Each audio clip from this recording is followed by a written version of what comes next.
Joining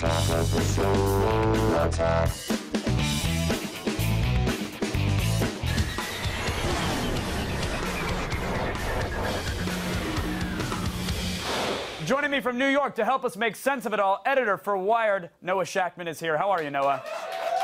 Hey, man. Noah, I know you personally pored through each one of these reports, and that's impressive because WikiLeaks released over 77,000 of these U.S. military reports covering the war in Afghanistan. Apparently, they have another 15,000 reports waiting in the wings. What has come out of this document dump so far? Anything crazy out of the ordinary? Well, first of all, I had to drink a lot of coffee to get through all those documents, and I'm about to pass out immediately afterwards. Yeah, there's been all kinds of crazy stuff. There's been killings of civilians that we didn't know about before. There's been accounts of secret units and how they move. And there's even been reports of chemical weapons, suspected chemical weapons attacks there, too, which we had no idea was going on over there. Yeah, it's sort of like we've been led to believe that these are, you know, it's like they're going down to the Home Depot and getting pipe bombs, and then we're reading reports of heat-seeking missiles being launched at helicopters. Yeah, there's that too. There's reports of heat-seeking missiles, and that's particularly troubling because that's kind of how we took out the Soviets indirectly in Afghanistan, is with these heat-seeking Stinger missiles. So if the Taliban gets those, that's bad. Yeah, well, to say the least. And Noah, this data is believed to have come from the same Army intelligence officer who leaked the footage that we saw in April of an Apache gunship that was firing on people in the streets of New Baghdad. If that's the case, how did this data actually get in the hands of WikiLeaks in the first place? That source should have been closed off, correct? Right. This guy, specialist Bradley Manning, allegedly, he had top secret clearance and allegedly trolled around the Army's top secret network and then downloaded a bunch of stuff to a DVD marked Lady Gaga. Which would be the first time anything of any value was on a DVD marked Lady Gaga, I believe. Right. Kidding, I mean, monsters. first of all, you've got to be you got to be suspicious when a military guy's got a Lady Gaga DVD. Secondly, it's even weirder because these computers aren't supposed to have drives at all. They're not supposed to put any DVD, even one as crappy as Lady Gaga, in there. So fact that so Noah, if that's the case, if these computers might not have drives, then theoretically we don't know if this was just an act of one disgruntled soldier or you know, information guru, or if this came from someone that had access to all sorts of classified info, or a kid that was diving in a dumpster. We really don't know how many people are involved with this leak, right? Yeah, we don't know, although Manning is strongly implied to be involved. Well, WikiLeaks is calling this the biggest leak in military history. Is it fair to compare this release to the infamous Pentagon Papers that led to the end of the Vietnam War? I don't know about that yet. I think we're still trying to figure out its impact.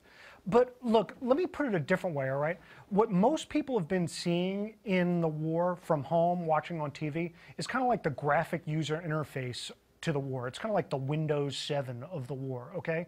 What this kind of gives you is the source code, kind of the underneath, you know, beneath even DOS of the war. It gives you like kind of the intimate details that people weren't really familiar with before.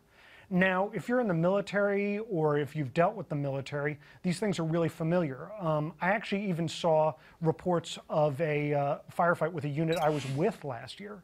But you know, if you're new to all this and you see reports that seem kind of cold about civilians getting killed or about bombs blowing up, you know, it's pretty crazy stuff. Right, yeah, especially when you see the spreadsheet splayed out and merged with Google Maps and you can click and see the devastation that truly happened at all these places that we didn't know about.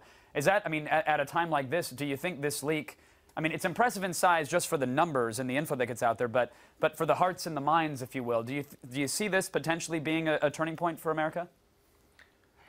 Look, I think if you believe in the war, I don't think that these documents are going to convince you any other way. But I think if you think the American war effort in Afghanistan is going into a crapper, then this is sort of a minute-by-minute account of how things are swirling in the bowl. Right. Fantastic analogy as well there, sir. Do we know, with WikiLeaks here, what protection do they have? Do they have the rights to release this info? Could they be under any trouble for this? It's unlikely. Usually when a reporter leaks secret documents, the reporter doesn't get in trouble. It's usually the guy on the government side that gets in trouble. So, for example, This reporter for the Wall Street Journal, Siobhan Gorman, released a bunch of stuff about the NSA in the last couple of years, about domestic spying and billions of dollars wasted. Well, she hasn't really gotten in trouble. It's the dude in the NSA that leaked her the documents that got in trouble. Right. And Noah, final question, sir. The founder of WikiLeaks is saying that, look, he's got 15,000 other documents. There's all sorts of stuff out there that is being slowly metered out.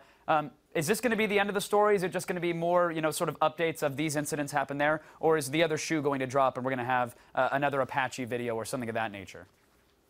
Well, I did just receive a mysterious Acacia CD in the mail today, so who knows what that might be on that. No, seriously, I don't think we know what's in those 15,000 documents. We'll have to see. There's also another sort of infamous video that is out there that the military, Dave Petraeus actually, said he was going to release and then never did, of a pretty brutal slaughter. I think that's the only word you'd have to use for it, in Balabaluk, Afghanistan last year. If WikiLeaks has that, I'm sure it's going to be explosive. And I hope it's just not labeled codename Bieber, because either way, nothing good is coming from it. Noah Shachtman from Wired, thank you so much for joining us and keeping us in the loop, sir. We appreciate your time.